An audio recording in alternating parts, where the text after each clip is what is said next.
এই স্কুলটা পশ্চিমবঙ্গ সরকারের উদ্যোগে শুরু হয় সেন্ট্রাল গভর্নমেন্টের বিআরজিএফ স্কিমে 2017-তে। এটা জঙ্গলের মাঝখানে একটা জায়গায় স্কুলটা, এবং এই জায়গাটা সম্পূর্ণভাবে একটা ধুধু মাঠ ছিল। আমি যখন জয়েন করি 2017-তে এই স্কুলে, তখন একটা গাছও ছিল না। এটা আমাদের প্রথম জার্নি শুরু হয় যে একদিকে অশিক্ষা আর একদিকে পরিবেশ। আমরা একটা দুটো করে গাছ লাগানো শুরু করি। আমার যারা সহশিক্ষক সবার কন্ট্রিবিউশনে হেজ, দেবদারু গাছ, আমাদের এখানে প্রায় 70 থেকে 80টার মতন আম গাছ লাগানো হয়েছে, গোটা 20 লেবু গাছ আছে, বিভিন্ন রকম ফলের গাছ, ভেষজ গাছ, আমলকি গাছ, এগুলো তো রয়েছে। এবং এমন অবস্থা আমি যখন আসি তখন বাচ্চাদের যদি একটা ওয়াটার বোতলে জলটা পড়ে যেত তো জলের আর কোনো সাপ্লিমেন্ট ছিল না। তো আজকে আমাদের স্কুলে প্রায় 500 লিটারের 3খানা আপনার ওয়াটার পিউরিফায়ার আছে। ম্যাক্সিমাম আমার এখানে যে স্টুডেন্টরা আছে সব ফার্স্ট জেনারেশন লার্নার। আদিবাসী অধ্যুষিত এলাকা, তাদের মাতৃভাষা কিন্তু অলচিকি। তারা পড়ছে বাংলা ভাষায়, আবার মিডিয়ামটা হচ্ছে ইংলিশ। মানে তিনটে ভাষার যে একটা সমস্যা, সেটা একটা ছিল challenge. Who is known as Gandhipuri? Tell me the name of one scientist of our country. প্রথমে প্রি প্রাইমারি 1-2 দিয়ে স্কুলটা শুরু হয়।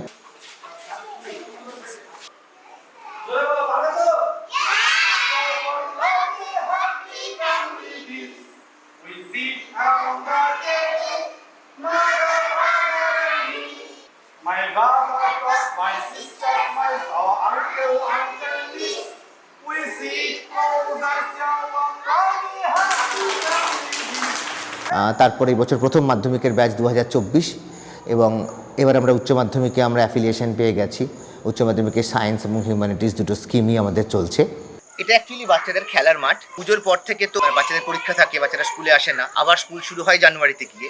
এই সময়টা আমরা এখানে সর্ষে চাষ করি, এবং সেই সর্ষে থেকে যে তেল হয় সেই তেলটা আমরা সারা বছর মিড ডে মিলে ব্যবহার করি। এখানকার ছেলে মেয়েদের মধ্যে যখন আমরা দেখতাম, তারা সকালবেলা আসতো, একদম মুখিয়ে থাকতো যে কখন মিড ডে মিল তারা খেতে পাবে। এই মিড ডে মিল বা থাকার জায়গা, পড়াশুনো, তো এই জায়গা থেকে শুরু করে আমরা হস্টেলটাও চালু করি। আমাদের এখানে বয়েজ হোস্টেল, গার্লস হোস্টেল রয়েছে। এবছরই শুরু হয়েছে পশ্চিমবঙ্গ সরকারের উদ্যোগে। সম্পূর্ণ নিখরচায় একটি ছেলে মেয়ে এখানে থাকা, খাওয়া, পড়াশোনা সমস্তটা করতে পারবে। আমার স্কুলের স্যারেরা আফটার স্কুল আওয়ার হোস্টেলের জন্য সময় দেয় বাচ্চাদের পড়াশোনার ক্ষেত্রে। আমার নাম সাফিয়া খাতুন, আমি বাবুলবাটি থেকে এসেছি।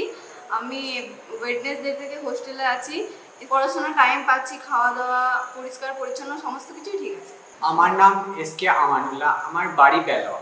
আমার বাড়ির পড়ার এনভায়রনমেন্ট খুব একটা ভালো নয়, অথচ আগের বছর আমাদের স্কুল থেকে পুষ্পিতা দি 3rd র্যাঙ্ক করেছে।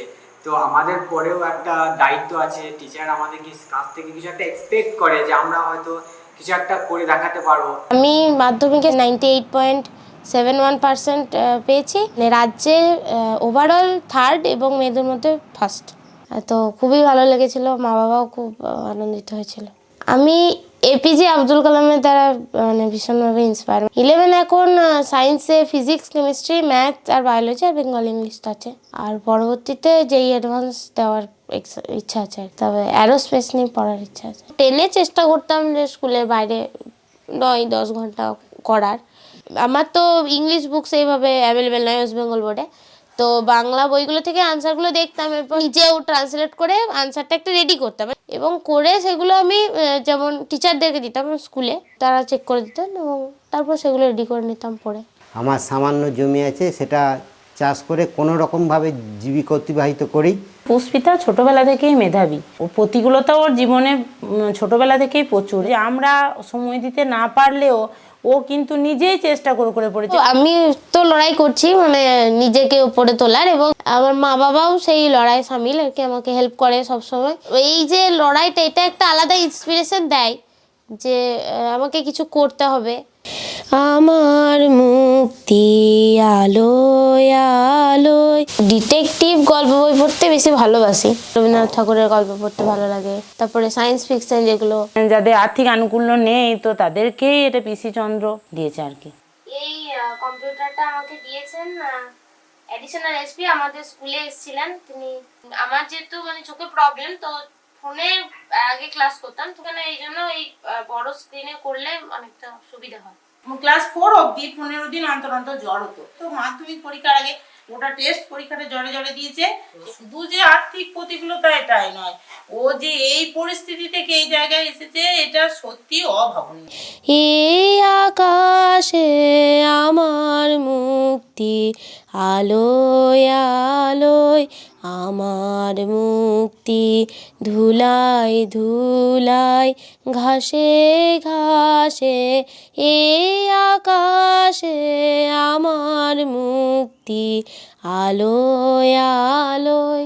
আমরা বাচ্চাদেরকে প্রথম থেকে যেটার ব্যাপারে মোটিভেট করি যে উইদাউট টিউশন পড়াশোনা। আমি গার্জিয়ান, বাচ্চা সবার কাছে একটাই আবেদন রেখেছিলাম যে টিউশনে তোমরা কোন জিনিসটা পাচ্ছ আমাদের বলো, আমরা সেটা স্কুলে দেব। এবং সেইটারই কিন্তু সাফল্য আজকে আমাদের স্কুল থেকে মাধ্যমিকে, মানে ওয়েস্ট বেঙ্গলে 3rd মেয়েদের মধ্যে ফার্স্ট যে পুষ্পিতা বাসুরি হয়েছে, তার কিন্তু কোনো টিউশন ছিল না। সে যা পড়েছে সেলফ স্টাডি, এবং তার যা হেল্প, যা প্রয়োজন হয়েছে সে স্কুল থেকে সে সাহায্য নিয়েছে। তার 95% অ্যান্ড অ্যাভাব অ্যাটেন্ডেন্স। পুষ্পিতার সঙ্গে সঙ্গে আমার কিন্তু আরও কিছু স্টুডেন্ট খুব ভালো রেজাল্ট করেছে। অ্যাট ফার্স্ট ওদের খবরটা আমি দিয়েছিলাম। স্কুলে ভালো সবসময় স্কোর করতো। শুধু স্কুলের অ্যাপলিফমেন্ট নয়, পুরো এলাকা, পুরো সোসাইটির একটা অ্যাপলিফমেন্ট হবে, এটা আমাদের প্ল্যান।